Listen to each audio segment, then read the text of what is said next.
আসসালামু আলাইকুম। আজকে রামপা পরিবারের পক্ষ থেকে আমরা এসেছিলাম দিশহরের জেএস হসপিটালে।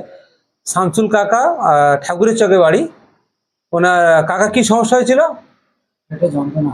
ও পেটে অতি অ্যাকচুয়ালি মেডিসিন পেশেন্ট। ওনার পেটে যন্ত্রণা বমির জন্য আমাদের এখানে ভর্তি হয়েছিল।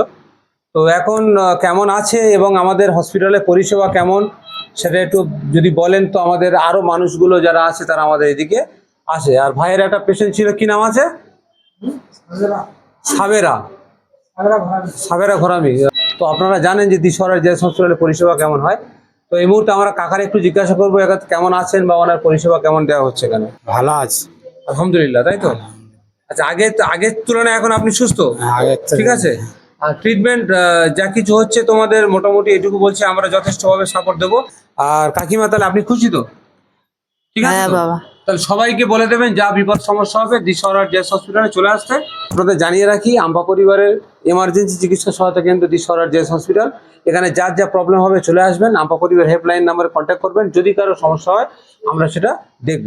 আর একটা বিষয় আপনাদের বলে রাখি, বিভিন্ন এলাকায় মানুষ যখন কোনো বিপদ সমস্যার মধ্যে পড়বেন, আপনারা বিভিন্ন এলাকায় যখন বিপদ সমস্যায় পড়বেন, কারো বাচ্চা হারিয়ে যাওয়া, কোনো মেয়ে কিডন্যাপ হয়ে যাওয়া, আদার্স নার্সিংহোম, হসপিটাল, থানা, পুলিশ, বিডিও, পঞ্চায়েত, আপনারা আমাদের হেল্পলাইনে কন্ট্যাক্ট করবেন।